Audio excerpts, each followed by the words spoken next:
Acid rains are produced by அமிலமலை எதனால் உருவாகிறது? படிம எரிபொருளை எரிப்பதால் வெளிவரும் அதிகப்படியான நைட்ரஜன் டை ஆக்சைடு மற்றும் சல்பர் டை ஆக்சைடு மூலம் அதிகப்படியான நைட்ரஜன் உற்பத்தி மற்றும் படிம நிலக்கரி வாயு மூலம் அதிகப்படியான கார்பன் மோனாக்சைடு முழுமையாக எரிக்கப்படாமல் இருப்பது, அதிகப்படியான பயன்பாடற்ற கரியமில வாயு மற்றும் சுவாச முறைகள் மூலம் excess formation of carbon dioxide by combustion and animal respiration. இதனால ஆசிட் ரெயின் உருவாகுது.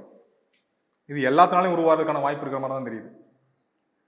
எல்லாமே கேட்டால் இதை மாதிரி தெரியுது. பட் ஆனால் ஆசிட் ரெயின் உருவாகிறதுக்கு ஒரு 2 கேஸ் ரொம்ப முக்கியமானது நம்ம சொல்லுவோம்.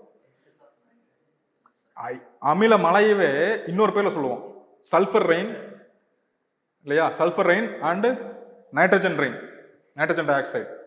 ஓகே, ஸோ அது ஏன் அப்படி சொல்றோம்னா, சல்ஃபர் ரெயின் ஏன் சொல்றோம்னா, சல்ஃபர் அதிகப்படியாக இருக்கும் பொழுது, காற்றுல இருக்கும்போது, மழை வரும்பொழுது அந்த சல்ஃபர் டை ஆக்சைடு அது கூட காம்பினேஷன் ஆகுது. அந்த காம்பினேஷன் ஆகி அந்த மழை துளி தான் கீழே விழுது. அதனால we are having acid rain.